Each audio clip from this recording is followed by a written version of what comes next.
What upset is more likely to happen? Georgia at home, Bama on the road. I'm going to take. I don't think Tennessee's going to win either game, but I'm going to take Bama on the road. I mean, that's just where I'm at. I'm going to. But you didn't have to do that, Huber. You didn't have to do it that way. You could have just picked which one you thought was most likely. He's about to be late for a shift at the home, the funeral home. Can we get an edit in that then, so that I'm a little more positive?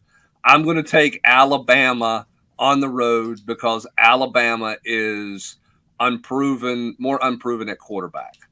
And so, and I'm not sure where Alabama is in figuring out the defense of the Josh Heupel system. Because remember this, when Hendon Hooker went down there hurt 2 years ago, and Tennessee was one-sided because they were hurt at tackle, they still moved the football. They were in that now it got away from them, but they were in that football game in the second half. They got away from them late in the fourth quarter. Yeah, I mean, late in the third quarter, heading into the fourth. I mean, they get off the field on a third down.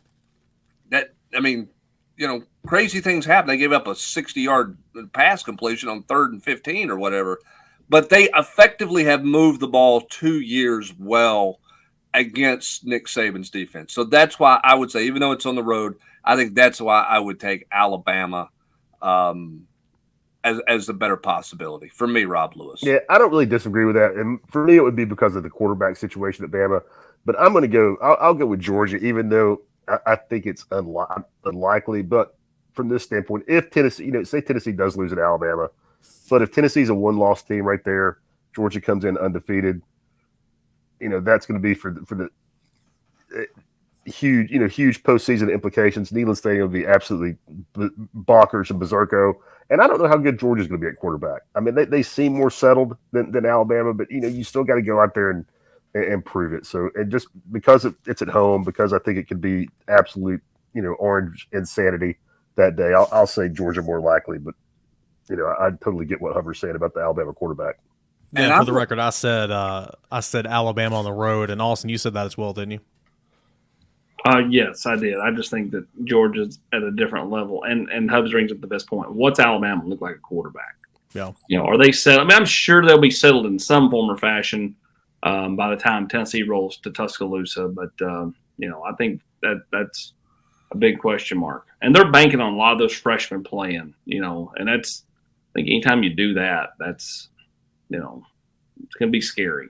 Well, and here's the fascinating part about the Georgia matchup for me is what is Josh Heupel and the offense's counter to Georgia's kind of physicality last year on the perimeter against the receivers, the grabbing, the holding, the tugging.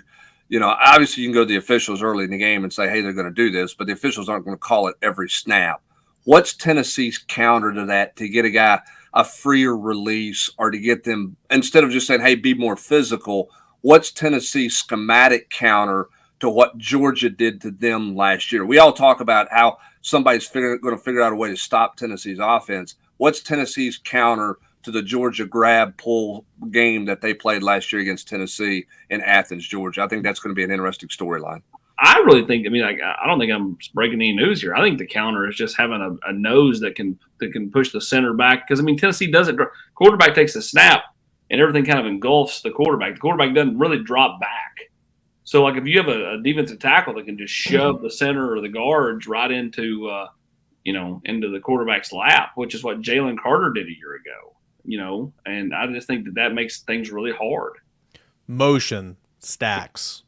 I mean, that's what Tennessee does already in its offense, but maybe that is a counter. Just stack those outside receivers a lot so you can get a rub, set some picks, motion a lot. I don't know. We'll see.